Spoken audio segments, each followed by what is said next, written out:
I'm so excited for you guys to listen to this week's episode of the Balanced, Beautiful, and Abundant podcast. Another question I would ask is, what do you want to be known for? I like that. And so one thing that I do is, you know, and Stephen Covey in his book, Seven Habits of Highly Effective People, chapter 2 is called Begin with the End in Mind. Napoleon Hill, one of the greatest thought leaders of our time, would have always talked about begin with the end in mind. My funeral moment, that question was me beginning with the end in mind. And so what I do with my clients is right from the get-go, we write a eulogy for ourselves. Yeah. In the words of our wife. And it's Oh, real and it's raw and it's visceral. But basically what I do is I say, "Hey, if you were to die tomorrow, I want you to picture your wife, your kids standing around your casket. What would she say about the man, husband, and father you were today?" Right? mm. And then we're going to write a second version, a 2.0.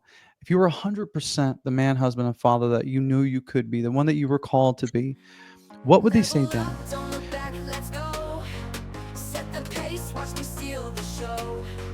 Higher ground, yeah, I'm rising fast. This is my moment, it's built to last.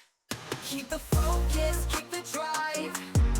No slow motion, I'm alive. Power surging, can't deny. I'm unstoppable. Hello, everyone, and welcome to the Balanced, Beautiful, and Abundant podcast. My name is Rebecca Whitman. We're taking you from burned out to balanced, beautiful, and abundant.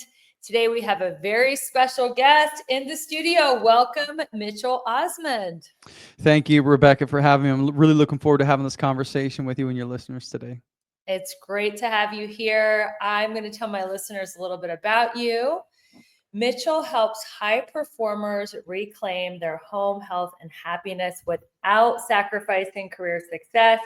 He is a leadership consultant, an executive coach, and the host of the Dad Nation podcast, which reaches over 34,000 listeners a month. He has over 15 years of senior leadership experience. Through his coaching programs, podcasts, and speaking, Mitchell equips men to lead with confidence, strengthen their marriages and families, and create a legacy that outlives them. By the way, the show is brought to you by Vita Essentials. So, Mitchell, you have a great story. You lost 60 pounds, saved your marriage, launched this whole movement, Dad Nation. Tell us your story. How did it all happen? What was your big turning point to get you where you are today? Well, thank you for asking, Rebecca. And there were really two key points for me. All right, number one was a fight. Number two was a funeral. Okay, so we'll Oh, start with the we'll start with the first one, which is the fight. Now, I want you to visualize with me. I was in a living room with my wife, and we got into a huge fight, and it all hit the fan. We started fighting over money, and I believe then it morphed into me not being present, and from one topic to the next topic. If your listeners are in a relationship, you know exactly what I'm talking about.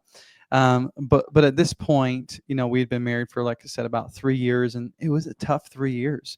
But this day was our rock bottom. We fought all the time, but I knew this one was different because we had swore we'd never use that D word, and today we did. This was the day that we even talked about this idea of divorce, and I knew deep down that if I didn't change something, that this was all going to be over. And to give you what some was the fight context, about that was such a bad fight that you brought up divorce? well, I mean, it wasn't just one topic. I mean, it was really everything. I was checked out, stressed out, burned out. I mean, I was going through some depression. Money was an issue. Our conflict was an issue. I mean, we can get into that, but it was a bunch of different things. But Okay. yeah, but to give you some context, right before this, I was let go from a senior leadership position, and I was like, especially as men, our career is everything. It was my calling, it was my identity, and I spiraled into depression. I was 60 pounds overweight. We were 100 grand in debt. I was medicating with drugs and alcohol, just trying to cope. And now I was getting dangerously close to divorce. And so, I was caught, between this challenging place because I'd seen professional success and leadership, and that all came easy to me. But why was it that I was struggling so much when I came home? I was powerful at work, but powerless when I came home, Oh, and that was really this. I had this duality that I was wrestling with, and so to kick it back even more, I came from a dysfunctional upbringing.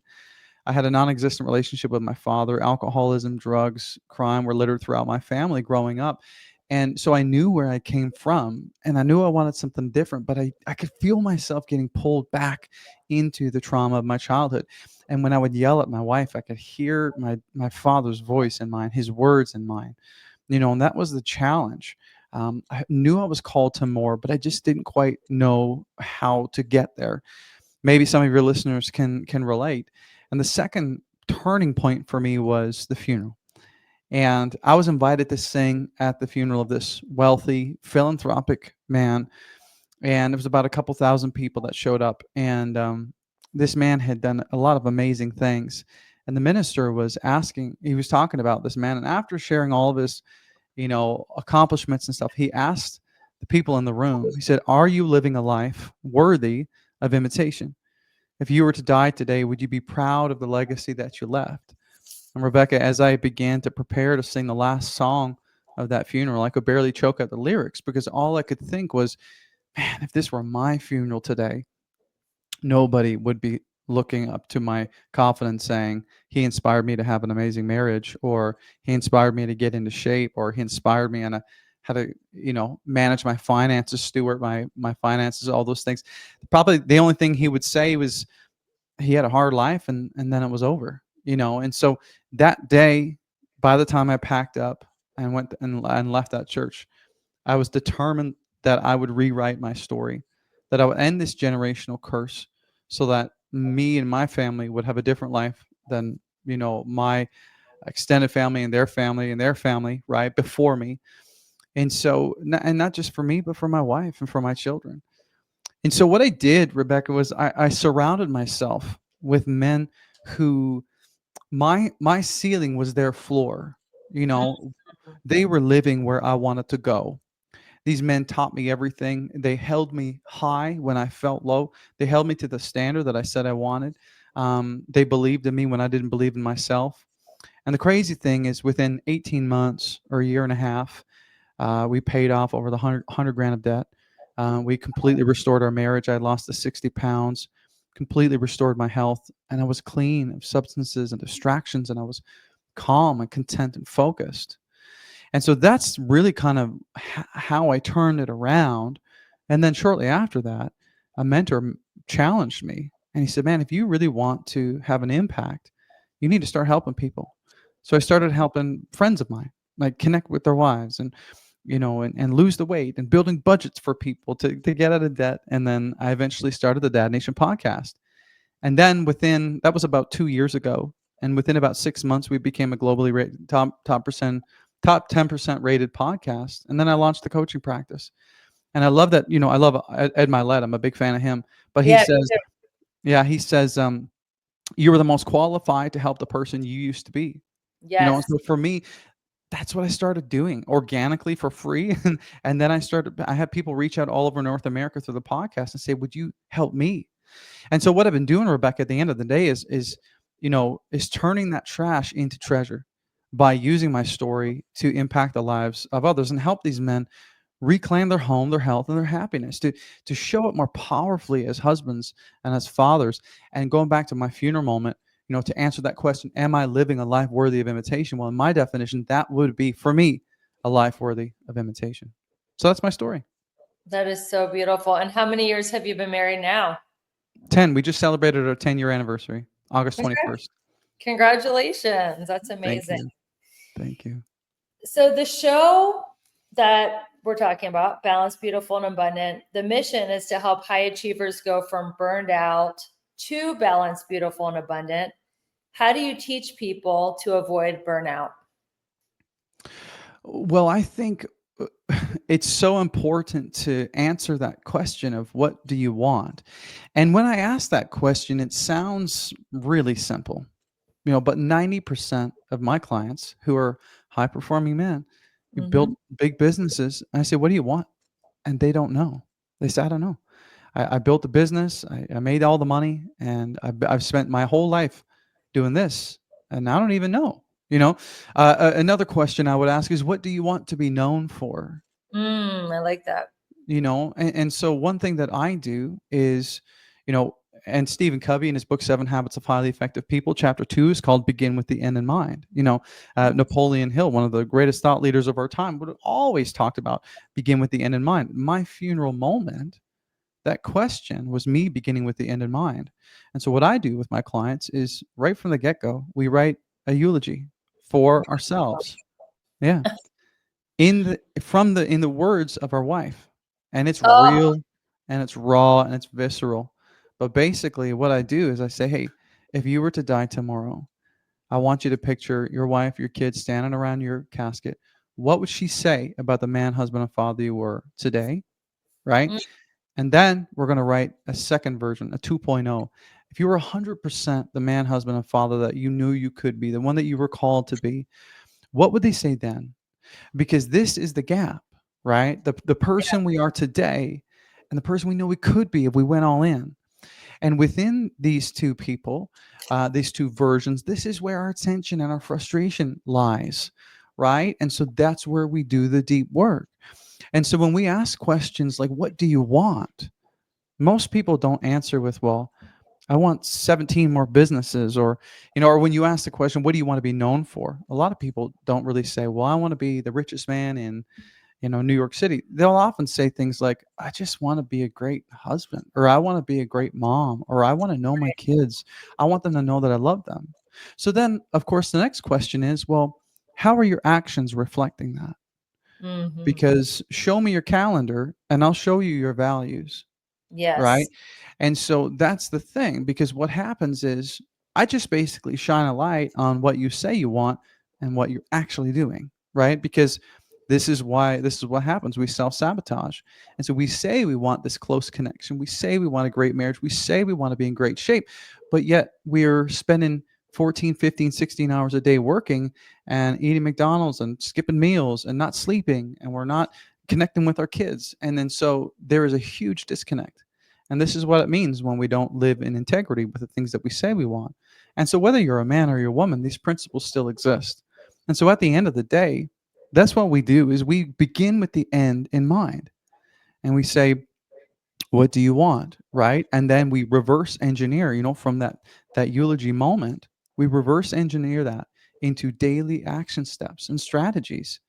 Because that end moment when you're drawing your last breath, because there's 100% chance that you're going to do that. Oh, And yeah. when you do, what do you want those last thoughts to be?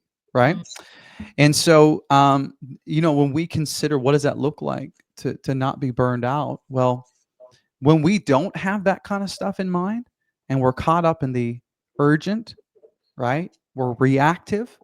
We forget about the important. I mean, this is Eisenhower's whole thing. The Eisenhower matrix was built off of this. President Eisenhower, he said, most often than not, what's urgent is rarely important, and mhm. what's important is rarely urgent. And so, especially as high So performers, true. we can get caught in this trap of constantly being in the state of reactivity to all the urgent things, and we're completely missing the important things, like the date night, like getting down on the floor and playing with your kids, like the workouts, like the meal planning, because we're responding to the urgent. You know what I mean? And so, Yeah. how do we take some of the pressure off and go from reactive to proactive and start focusing more on the things that are actually important and less urgent? Does that make sense? Oh, yeah, totally. So we are going to cut to a quick break. When we come back, we are going to talk about the biggest blind spots for successful men who are struggling in their love life. And I can't wait to hear your take on this. Thank you, everyone, for listening to the Balanced, Beautiful, and Abundant podcast. And we'll see you in a minute. Don't go anywhere. I am so excited. I created something special just for you. It's called the Balanced Beautiful Bundle. And inside this bundle, you're going to get instant access to a PDF copy of my best-selling book, How to Make a Six-Figure Income Working Part-Time. You're going to get my best health and beauty tips to help you glow from the inside out. You'll get my Elegant Warrior Manifesto, a daily reminder of your power, grace, and purpose. You'll get my Abundance Journal to help you manifest more joy, love, and prosperity. And you'll get a daily journal reminder to keep your mindset strong and your energy and your vibe high every single day. This bundle is your shortcut to balance, beauty, and abundance in an elegant way. So grab your copy now by going to the show notes and start living your most balanced, beautiful, abundant life today. Hey there, it's Rebecca, your magnetic abundance mentor. Let me ask you something. Are you feeling stuck, burned out, or like life just isn't as juicy as you know it can be? If you're nodding right along, it's time for a breakthrough. My coaching program is designed to help you align your life in all 7 pillars of abundance: spiritual, physical, emotional, romantic, mental, social, and financial, so you can finally live that big, bold, sexy, and adventurous life you deserve. And here's the best part. I'm inviting you to schedule a breakthrough call with me. No pressure, no sales gimmicks, just a genuine chance to experience my coaching firsthand and get crystal clear on what is next for you. Because your best life is not a someday thing, it's a right now thing. So click the link in the show notes to book your breakthrough call and let's start making magic together. Your next level is calling you. This podcast review is from Bring It On, and she says that the Balanced, Beautiful, and Abundant show is amazing and inspiring. She goes on to say, I believe this show is a place where women can come and really learn and grow. Rebecca creates a strong and safe space for women to share and be vulnerable. I highly recommend this podcast. Thank you so much, and it is absolutely a safe place for all women to come and learn. Thanks for being a great listener. Don't look back, let's go. Set the pace, watch me steal the show. Higher ground, yeah, I'm rising fast. This is my moment, it's built. Welcome back, everyone, to the Balanced, Beautiful, and Abundant show brought to you by Vita Essentials. So I've got to ask, you work with high achieving, highly successful men. When their love life is a mess, whether it's their marriage or their dating life, maybe they're addicted to porn, maybe they're cheating on their wife. What is the common denominator? What are the blind spots for men that are successful when it comes to their love life? Oh, such a good question. And oh man, I wish we had maybe the whole weekend to do a masterclass on this. We'll have to do a workshop on it. But okay, I'll tell you what, I'll give you some statistics and then Sure. we'll talk a little bit about how we're wired and how we're different. Okay. So we know that in the United States today, 70% of divorces are initiated by the wife. Mhm. Okay. Now, in situations where the wife is a high earner or has a higher education, that number jumps to 90%. So up to 90% of divorces are initiated by the women. That is significant. Right now, 80% of the time the divorces are initiated, the main reason is because they feel emotionally disconnected from their partner. Okay. Yes. So this is a giant red flag. And I will tell you, 100% of the clients I've ever worked with struggle with this one thing: how to connect with their wife, because they hear things like, I feel like I married a robot. Who are you? You're just, you're this heartless, cold, whatever. Or I feel like we don't talk like we used to, or it's not like it was when we were dating, or I feel like we're just roommates, not soulmates. So a lot of the work that I do is helping men connect with their wife on an emotional level. There's a couple of reasons why we struggle with this. So if you're a woman and you're listening to this, which I know is probably a high probability that you are, Mhm. and your husband or your partner, this sounds like him, understand that this is actually a normal expression of being a male. He's not broken, but we can work with him, right? And if you're a man listening, you're not broken, all right? This is just, we need to help you retool. And there's actually a psychological term for this, and it's called normative male alexithymia, which is a bit of a mouthful. But Oh, really, wow. but really what it means is alexithymia, broken down from the Greek, means to be without words, right? Mhm. So normative, meaning it's normal for males to be without words when trying to express their emotions. And so it's been this way for generations upon generations. I mean, we could talk about the societal norms and cultural things and, all those different things. But at the end of the day, we need to understand that men just are not as emotionally intelligent. Now, we are intelligent in other ways, but it's actually known and recognized by psychologists all around the world that we struggle to talk about our feelings and to talk with someone about their feelings. Mhm. So, what do we do about that? Well, now we know that the vast majority of marriages or divorces are initiated by women because they feel disconnected. Now we Yes. understand that that's actually kind of normal. And so, what I want to do, I want to give your listeners a gift before we wrap up because this is going to help them in a big way. But if you're interested, I can walk you through a quick framework that I actually give my one-to-one clients on how to connect on an emotional level. I would love that. Awesome. Okay, so here is the challenge, right? Men, we kind of shy away in conversation because we don't know what to do with the feelings. And so this is called the RISE conversation ladder. Okay. Mhm. Now, the word RISE, that's RISE, stands for the 4 steps in this ladder. You can think about it like rungs on a ladder. Now, these could be considered the levels of a conversation. Okay. So the first level is routine. This is the base level. This is the small talk that runs the house, but never really hits the heart. These are questions like, what time are you home? Mhm. Did you pay the water bill? What's for dinner? Who's driving the kids? Now, these questions matter, but only at a functional level. But I tell guys all the time, your marriage isn't an operations department. It's a covenant. It's a bond, right? It's an intimate relationship. So let's ask better questions. And Mhm. this, when people are stuck at this routine level, this is why they feel like roommates because the conversations are just reminding each other of errands and schedules, right? Mhm. Now, we don't want to confuse daily updates for daily connection because this isn't connection. This is just swapping information. Now, the Yeah. second layer to this is I, which is information. Now, this is where you move from transactions about your sorry from you move from transactions to facts. Okay, so Mhm. now we're swapping news headlines. So what happened at work, right? What did the teacher say at that parent teacher meeting?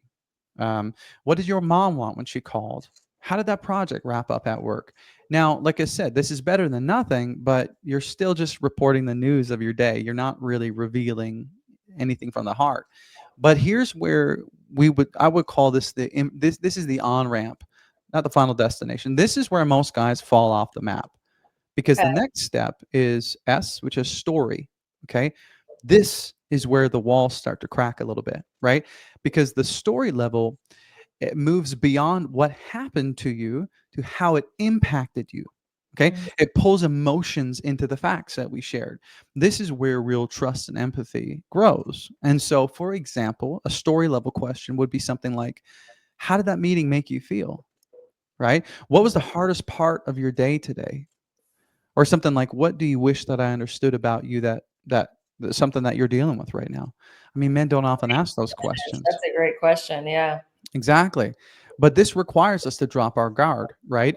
But it gives our wife permission to drop hers. Yes. And most men avoid this step because they feel like they need to fix everything, right? And so this is where I say, hey, this is where you take the tools out of the picture. You're not going to bring a strategy. You're not going to be her savior. You need to be her safe place. And so you need to be able to listen to these feelings without knowing or feeling like you need to fix them. And then the fourth layer is essence. Now, this is where intimacy, I believe, is really born between a man and a woman, because essence is about our meaning. This is the inner world that very few people get invited into. This is where your wife's fears live, her questions live, her wildest dreams live. Okay, so this would be the deepest level of conversation. So, an example of some essence based questions would be, what's been on your heart lately that you haven't said out loud? Good one. you know or maybe if there's something you're really believing for or whatever, what's one thing that you're believing for, you're praying for, that you haven't told me about, right? Mhm. Good what's one. what's one dream that keeps tugging at your heart that you wish we would talk about more, right? And this is one of my favorite questions. I asked my wife this just a couple nights ago when we are having a fire in the backyard. So what's one thing that you would like our family to do, be, or see in the next 5 years? And so this is what our wives want when they say, I want to feel close to you, right?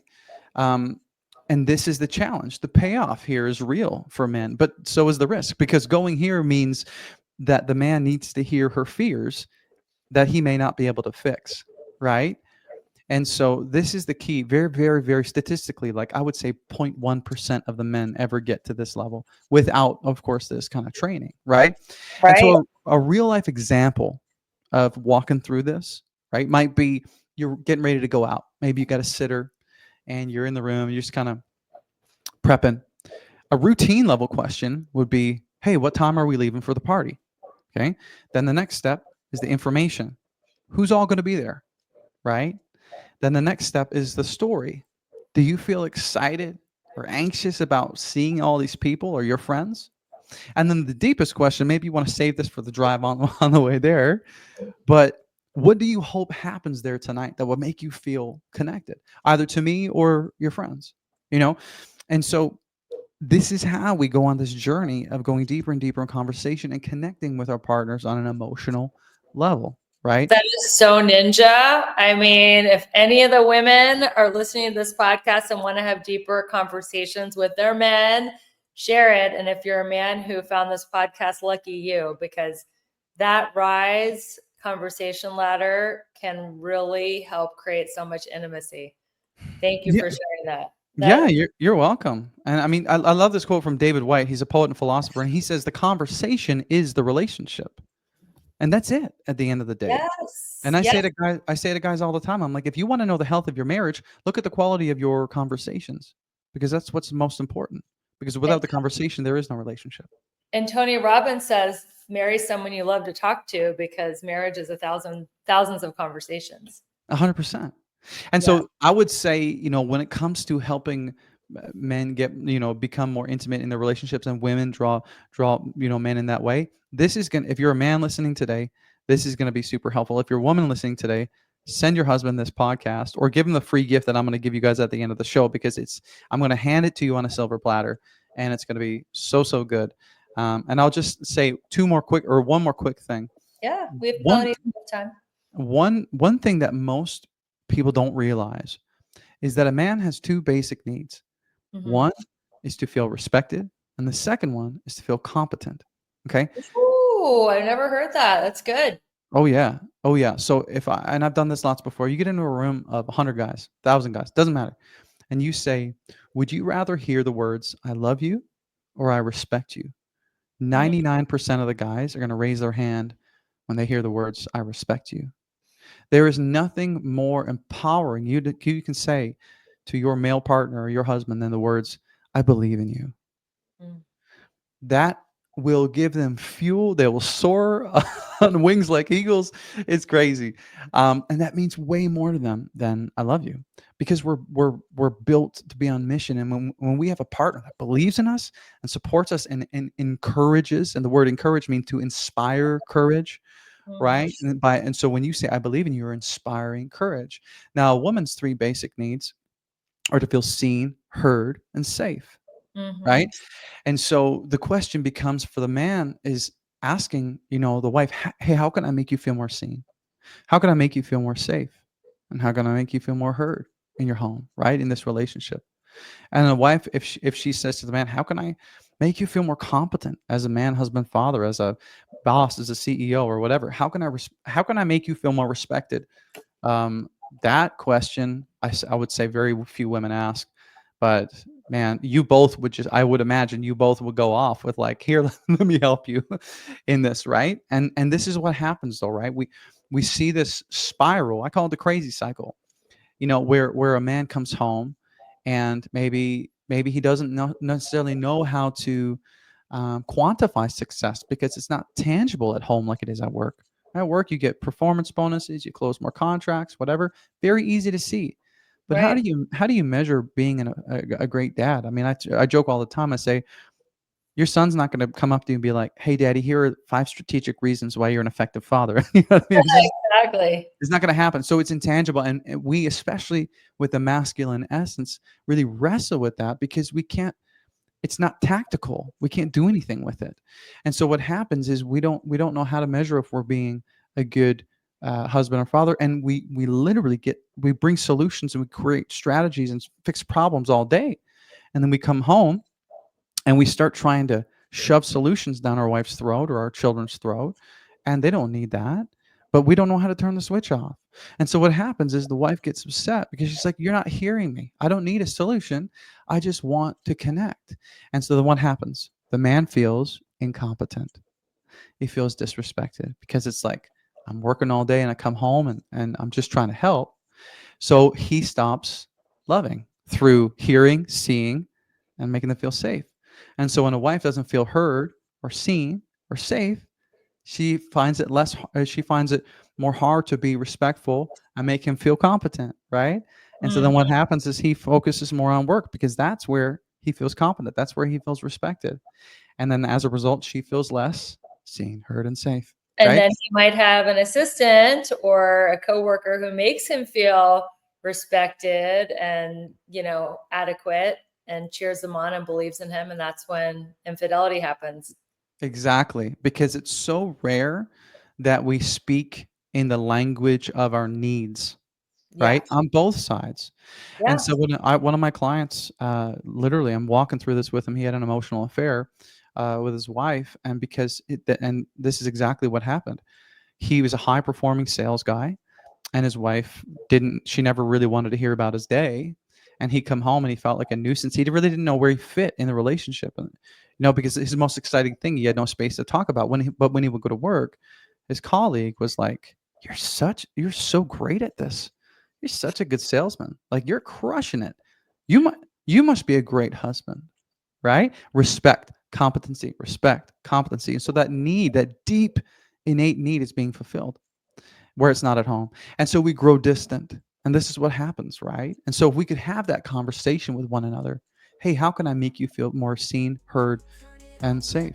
Hey, how can I make you feel more respected and more competent? That would be such a huge game changer.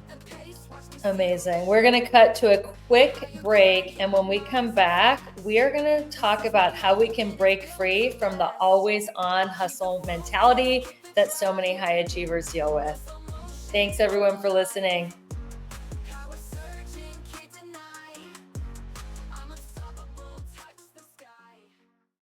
Okay, can I be real for a second?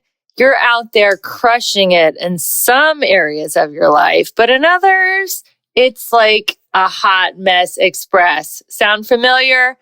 Here's the thing. You're not just meant to survive, you're meant to thrive. And that's exactly what I help my clients do in my coaching program. Together, we'll tackle all 7 pillars of abundance because who wants killer abs but a dumpster fire of a bank account? Or a thriving career but zero in the romance department? Yeah, no thanks. I'm inviting you to schedule a breakthrough call with me. No pressure, no awkward sales pitch, just you, me, and a chance to figure out why you're stuck and how to get unstuck. So stop doom scrolling and start doing something about it. Click the link in the show notes and let's start giving you your best, most bougie life. You in? This one says gaining clarity, and it's from Kate House.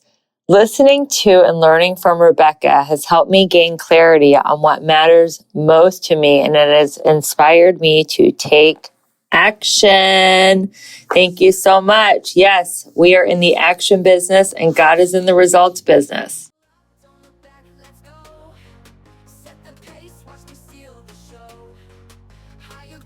Welcome back. We are here with Mitchell Osmond. He helps high performers reclaim their home, health, and happiness. How do we get rid of that always on hustle, go, go, go mentality that robs high achievers of having that integrated, holistically happy life? Yeah. One thing that I find just as a super practical tool, I mean, we've talked a lot in the beginning about, connecting with the bigger picture, beginning with the end in mind. And that's great, to have a creed or an anthem or, these things in front of you. But what do we do in the moment, right? boots on the ground. I'm walking through the door. How do I do this? And because like I said, I work with so many men. This is all about strategy. And so I just have a something I call the preparation pause. And so when you're driving up to the house, just make it a 5 to 10 minute rule, maybe, and it could happen in 3 minutes if you needed to. But what we do, we park the car, we take 5 minutes, and we start closing loops. Now, what happens if you have open loops? What I mean by open loops are like unsent emails, open conversations over text, all these different things that are on your mind, on your to-do list that you haven't written down. And they take up mental real estate, right? And they keep you sort of held in this state of the not yet, it's not complete. And it's because of something called the Zeigarnik effect. You can Google it. I'm a bit of a neuroscience geek, but essentially what happens is if we have all these unfinished tasks, they take up space. Yeah. And so when we move into another moment, whether it's another room or another scenario or another meeting, we're still actually thinking about what was before, and it takes us about 23 minutes to move from one task to the next. And so what happens is men come home from, probably a chaotic day, uh, putting out fires all day. And so they're in this elevated state, whether they consciously realize it or not. And cortisol is high, they're a little high energy. And so what we need to do is close those loops, take a couple minutes, wrap those things up, get that out of your head. And then I coach my guys to do something called the 4-7-8 breathing method, which is simply to inhale for 4 seconds, to hold for 7 seconds, and to exhale for 8. And we know that this actually does regulate our nervous system, and it takes us from a state of dysregulation emotionally, like whether you're stressed or you're frustrated or you're irritated or you're anxious, and it calms you. Okay, so close the loops, practice 3 or 4 rounds of that, and then ask yourself one quick question. Wherever you're going to go, you fill in the blank that doesn't answer. But for my clients, it's, what does it look like for me to show up as a fully present father when I walk through that door? What does it look like for me to show up as a loving husband when I walk through the door? Because here's the thing, you don't know what's going to be waiting on the other side. Sure, everyone might be calm and playing peacefully, but it might be sheer pandemonium on the other side of the door. And you have to be prepared. But what happens is we don't do this. We don't pause. We don't regulate. And we're coming in all charged up from this crazy day. And then we walk in and the kids are screaming and your wife is screaming. And what do? You match the energy because you're already kind of there anyways. And you're like, I don't need this, right? This is crazy. I had a crazy day. Why don't everybody calm down? And as a man, you are reacting to the room. And so I encourage, a lot of men specifically, that it is your responsibility to be the thermostat, not the thermometer, right? A thermometer responds and reacts to the room. If it's hot, it gets hot. If it gets cool, it gets cool. A thermostat sets the tone. You set the temperature, you set the emotional climate. And so I encourage them often and say, it's your responsibility to be the lowest heart rate in the room. And if you can do that and you can walk in and calm everyone else's energy, and I'm serious, I truly believe that your presence can be a soothing balm to your family. That when you come in, here's what you want. When you come into the room, you want your wife and your kids to say, "Oh, finally, dad's home. I can relax." Not the opposite of dad's home. Holy crap. You know what I mean? Or, oh, he's home. Now we got to walk on eggshells. Right? But this happens so often. I'm like, no, no, no, no. That is your responsibility to be the lowest heart rate in the room. Walk into the room, set the tone, and so that your wife, your children are just, they feel like they can turn their brains off when you come home. That's how calming you are. That's the goal. And so that preparation pause is huge. So we close the loops, we practice our breathing, we regulate, and then we ask ourselves, and this is called externalizing, right? Asking yourself, what does it look like to show up powerfully as a father when I walk through the door? And when you ask yourself that question, you have to answer it, right? Yeah. And so when you answer that, you're obviously not going to be like, well, a fully present dad stays on his phone and checks his email while he walks upstairs. No. If you're going to answer that question, you're probably going to say, yeah, he probably powers down his phone and he'd go in and he'd probably sit on the floor and play with his kids. Or if you asked yourself truly and honestly, what does it look like to be a loving husband when I walk through the door? Well, what would a loving husband do? He'd probably say, I'd probably go straight to my wife and I'd hug her and I'd kiss her and and I'd ask her a great question, to say I missed her, whatever. But that's the thing. When you externalize and you ask yourself that question, you give yourself the answer. And it's like, okay, well, listen to it, right? And we all instinctively know these things, but we don't do them. Those And this are is powerful, powerful questions. I know we yeah. have to wrap up soon. Let me just end with a couple rapid fire, and then I'm so excited for my listeners to get your gift. So, what is your favorite leadership book? You said you're a nerd and you love to read. So, give me your favorite leadership book. Oh my goodness. Probably anything by John Maxwell. Okay, love him. Yeah. Yeah. And second rapid fire question, what is your favorite family or romantic ritual that you will not skip? Oh, we live right outside the Rocky Mountains. And Mm. so we go away once a quarter, and that is so amazing to hit the hot pools and the natural saunas and stuff in the Rocky Mountains. It's absolutely gorgeous, and it's completely romantic and beautiful. So And do you do that like one-on-one with your wife, or is that a family thing, or both? no kids. Okay, awesome. And what is your daily non-negotiable habit that you will not miss in a day? Drinking 16 ounces of water before I drink coffee. And what's in your water? Anything?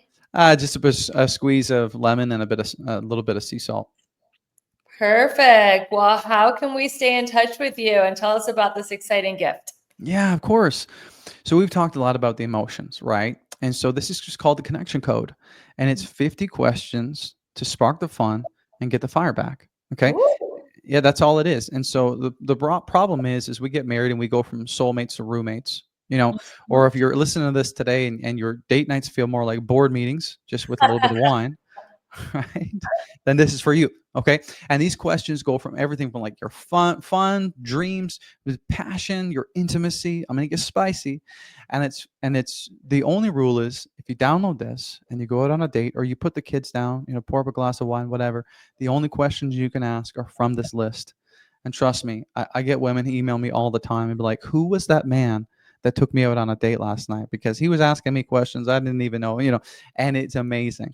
And so I'm like I tell guys all the time, I'm like, listen, now you got the Rise conversation framework. So you know how to go through this. And like so many of these questions are based on some of those deepest layers. And so take it, download it. Here it is on a silver platter and enjoy it. And I tell you, when we talk about these statistics, when you can use these questions, you will connect with your wife on such a deep level and she will feel seen and heard and safe, perhaps the first time she has in many years. And so that's just a free gift to say, hey, thank you for listening to me today, because I know it's so important. How can you find me? Honestly, without sounding vain, if you just Google the Dad Nation, you'll see my face plastered around everywhere. I tell people all the time, I do three things. I got the content, which is the podcast. I got courses, which is basically everything I teach my clients in a one-to-one, self-guided online program. And then the third one is coaching. So I've got communities and one-to-one stuff, but those are the three ways I serve men. And so I would love to connect, whatever that looks like. Whether you just want to tell me, get to listen to the podcast, or you want to get serious and take action, let's have a conversation about what it would look like to work together. But either way, I'm just happy to serve you the most powerful way I know how. Well, thank you so much for being such a wonderful guest. And thank you, listeners, for going on the journey with us today. And remember, you do not have to hustle and grind to be successful. You can live your life aligned in the 7 pillars of abundance. And until we meet again, keep your vibe high and magnetized. Bye, everyone. Set the pace, watch me steal the show. Higher ground, yeah, I'm rising fast. This is my moment, it's built to last. Keep the focus, keep the drive.